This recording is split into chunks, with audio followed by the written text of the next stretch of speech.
My name is Mario Dienda. I'm the Director of Post-Secondary Planning with Big Picture Learning. I've been with Big Picture for the past 7 years, based in San Francisco, California, and working with the network to build a culture of post-secondary planning for our students across the network in each of our schools. Thanks, Mario. My name is Bonnie Lakeram, and I am a teacher and a Big Picture coach at a Big Picture Learning School in Seattle, and I've been working with Big Picture for the last 7 years. Well, welcome both of you to the Friday afternoon show, and thanks so much for being on the show.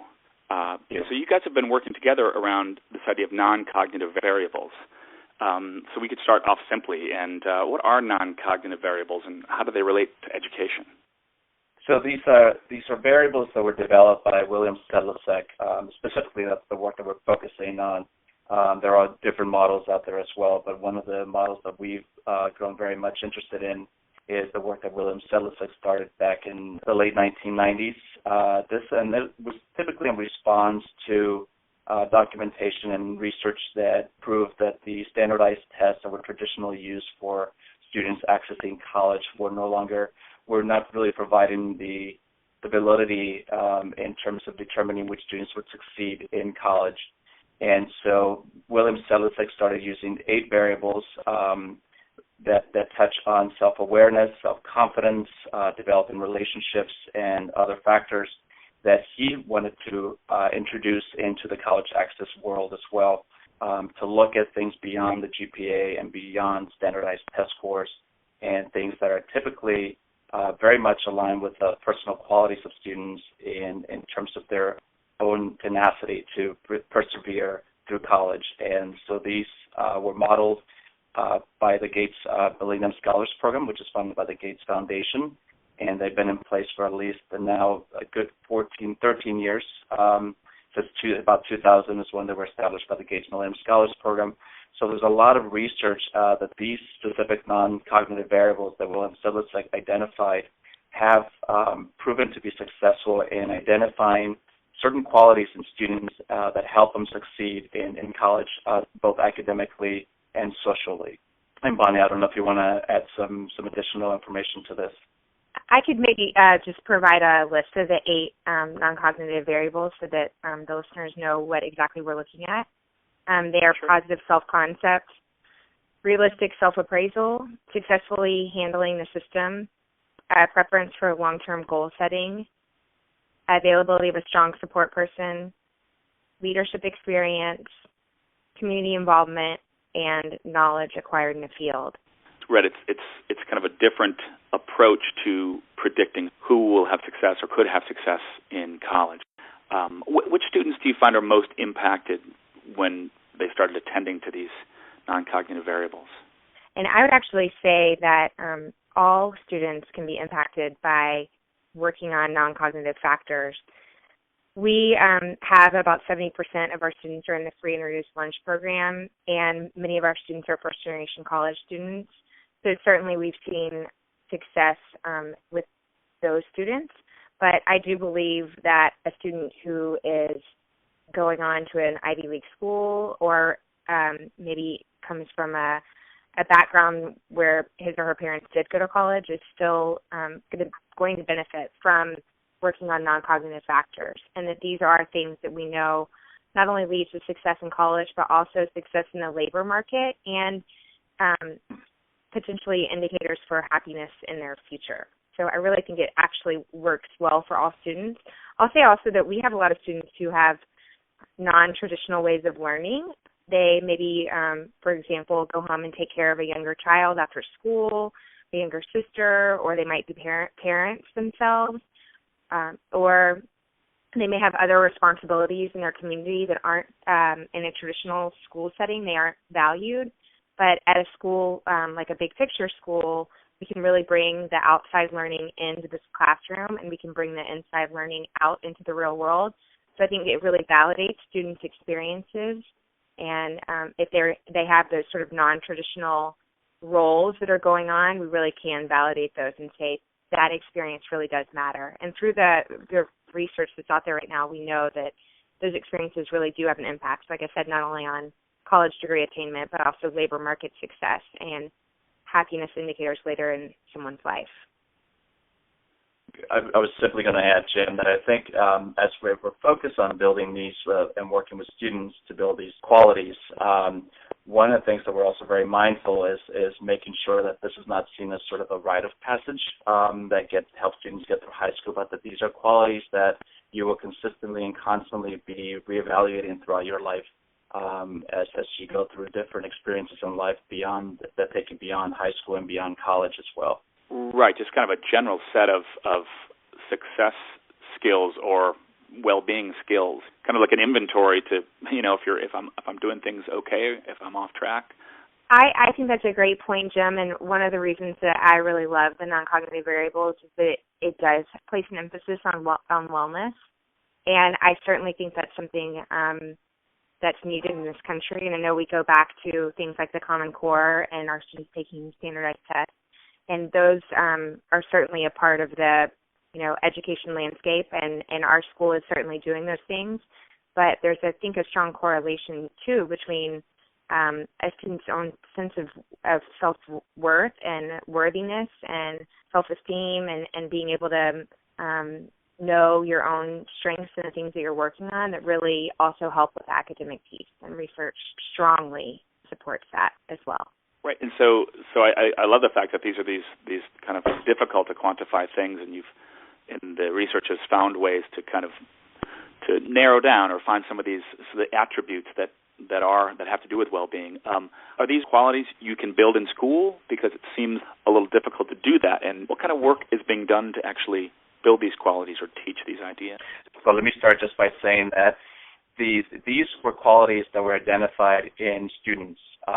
So when we go back at the research in terms of how they were used for sort of looking at something beyond the standardized tests and GPAs for college access specifically, and this is the work that has been developed in the past 10 years, was really around the college access piece.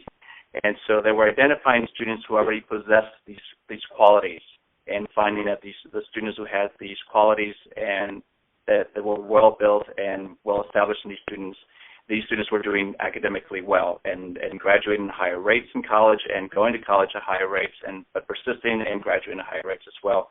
So a lot of the work that we're doing now within the high school is working with the students to actually help them build these qualities. So now that we know that these students who possess these qualities can be successful, now we want to work with students who might not have the qualities and in terms of still needing some support to develop these qualities. So a lot of this work that's been done with us within Big Picture in the schools is very much grassroots, and we're starting from the scratch in many ways.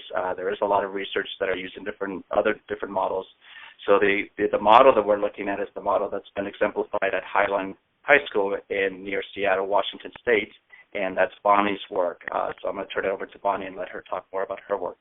Thank you, Mario. And just a point of clarification, the name of the school is Highline Big Picture. And Highline High School, that's in their high school. That's a larger comprehensive school in our district that's very, very different from ours. So just clarification on the name of the school is Highline Big Picture.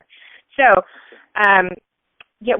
in response, Jim, to your question about building the non-cognitive variables, well, we certainly think embedding these into the culture of the school and the structure of the school has been really important. We've been using the 8 non-cognitive factors as a framework for teaching and learning and in professional development with our staff, and also in assessing student work through student-led exhibitions that happen 3 times a year. And what we've seen so far is a deeper understanding by our students, especially around a positive academic mindset. So students are actually changing the way they speak about themselves. And as an example, we could look at a student who says, I'm not good at math. And because of our staff training and because of the students being aware of these non-cognitive factors, they're actually changing the way they talk about themselves. So I'm not good at math turns into I'm not good at math yet.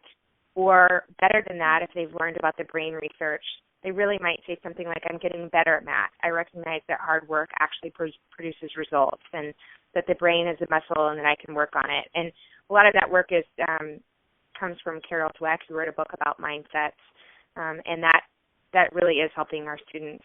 The other thing that we've seen through some of our research this past year is that, for example, we have a student elective program at the school, and it takes up a lot of instructional time. It actually happens 1 hour a day on Mondays, Wednesdays, and Fridays, and the students actually lead electives based on their interests. And at times earlier in our staff, there was some contention about whether or not that was valuable instructional time. But after assessing students on a non-cognitive variables rubric that our staff created, it was very clear that many of the students who led student-led electives were scoring higher not only on leadership development skills, but also on positive self-concept, realistic self-appraisals, strong involvement in their communities, and how impactful the student-led electives program has been at our school. So we've used non-cognitive variables to really embed and kind of further some of the work that we've already been doing. It really is helping to grow these conditions, mindsets, experiences, and skills in our students. Right. It gives you as educators another way to assess the value of an activity beyond just is it going to build a vocabulary or teach a formula. There's another way to look at it. My last question is really, we're in New York State, and I'm not sure if Washington and California have the same kind of test-driven approach to the Common Core standards, but we have a lot of preparation for annual testing and a lot of new demands on teachers based on the Common Core. Now, does working on non-cognitive variables become just another layer that they have to attend to on top of it all? How would I help educators in New York work to develop these 8 factors in their students without making it another additional burden?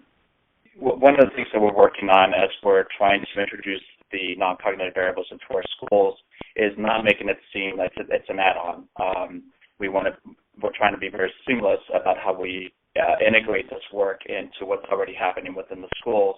The big picture schools lend themselves beautifully to the non-cognitive variables in the sense that we have evidence of these things happening already within our schools through the internships students are doing, the project-based work, the mentorship that they have.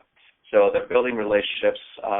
Our approach is try to be much more deliberate and purposeful in terms of creating the culture around the non-cognitive variables and making sure that students understand the language that we use so that there's self-assessment taking place and also assessment by teachers of students, but also adults assessing themselves. So one of the things that we're very conscious of, especially in the climate of the Common Core era, as schools are preparing to integrate the Common Core by 2014, is that we're trying to build these into the subject requirements that are already in place in California. It's the A through G University of California requirements that we have specifically, and then tying those to the Common Core, but also tying them to the non-cognitive variables so that when a student is being assessed in terms of how they're doing in math class, for instance, they're also being assessed around the personal qualities. So a part of excelling in math is not just understanding the content material, but also that there are personal qualities attached to what kind of a student you want to produce, both academically well in math, but also socially well adapted. To Mario's point, I think I would start with professional development, and there are some great books that staff could read about non-cognitive variables. One that comes to mind is Paul Tuff's book on How Children Succeed, and it came out really recently. And so I think I would start with having some professional development around this current research. I would also ask staff to think about what meaningful experiences, conditions, skills, and mindsets you want your students to have upon graduating from high school. So obviously we know Common Core is here, and we do have testing in Washington State that's tied to graduation, and certainly our students take those tests. But beyond that, what kind of adult do we want to have? I mean, the guiding question for me when I'm working with students is not that I have this 17-year-old student in front of me, but what do I want this 17-year-old student to be like when he or she's 30? And I want that person to be academically successful, but beyond that, I want that person to feel like whole and well and socially well adapted and to have choices. And I also want that person to see themselves as a lifelong learner. And ultimately, as a society, I think we have to ask ourselves, what are we really after when it comes to education? And I would love for people to be having that kind of conversation. I think the reason I have loved working at Big Picture, and Mario so eloquently stated, our model works really well for helping to build these skills, and we have students that take state tests. So I do not think it's an either-or situation. I think it's a both-and situation, and I would love for people, educators, to be having that level of conversation and to be talking about how we can successfully prepare students academically, and also we can create the kind of adult learners that we want with our students that are in schools now. Well, that's great. I think I heard two things in your response, both of your responses, which I agree were very eloquent and thorough. I think I heard two things, that the idea of the curriculum doesn't have to be separate from the non-cognitive variables, that if we embed the non-cognitive variables in the delivery of the Common Core curriculum, we can, as you said, kind of prepare students in terms of their attributes and ways of thinking and mindsets while we're delivering this curriculum. And I also liked what you said, Bonnie, about the idea of success in college is the one thing we're aiming at to get these students into the next level, but that it's a twofold kind of success. It's if we make them successful, competent people with agency, and then, of course, they're going to be successful in college. So I would rather aim at that. I really want to thank you both for taking time out and calling all the way to the East Coast here to be on the show. Thank you, Jim. Thank you. Yes, thank you, Jim. Thank you very much. Our pleasure.